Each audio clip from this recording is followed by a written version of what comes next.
Hello, my name's Bob Cartwright and I started my railway career in 1962 at Eastleigh Depot near Southampton. I did something over 9 months as an engine cleaner before becoming a registered fireman, and some of my work involved working on Merchant Navy class locos.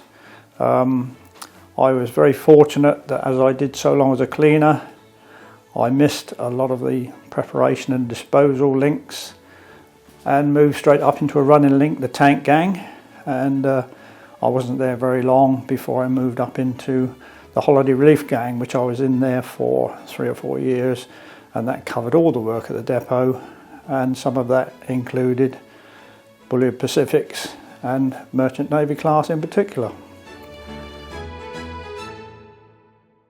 The Merchant Navies were built during the Second World War, literally to get away with building what was in Bullard's mind a Pacific passenger locomotive. They convinced the powers that be that they could be a mixed traffic engine and work freight, which indeed they did. They would work things like the milk trains up from the West Country, which were fairly heavy. They would work them successfully. But I think Bullard's idea was for a passenger locomotive, and by telling a few little porcupines, they got away with building them during the Second World War. And of course they turned out to be very successful. When Bullard came to power, the biggest locos probably on the southern end passenger service were the Lord Nelsons, and they had a firebox that was almost 11 foot long.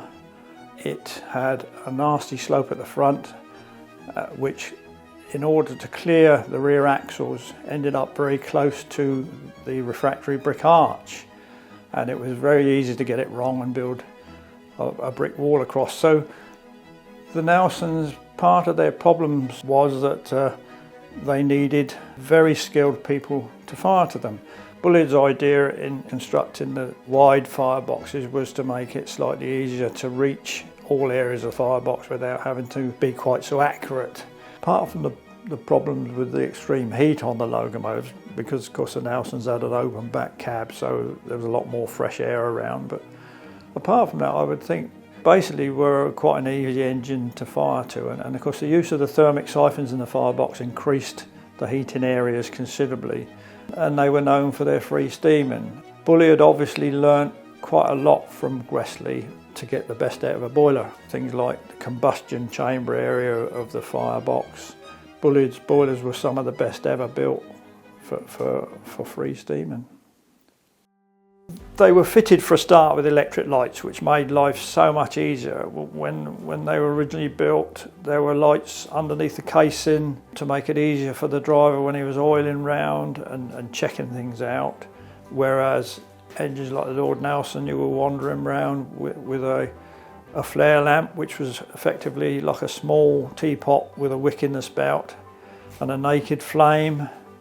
When the Bullard Pacifics first came out, there was electric lights everywhere. There was an electric light over the injector so you could see whether the injector was working. So they probably were a considerable improvement for crews to work on compared to the older locomotives.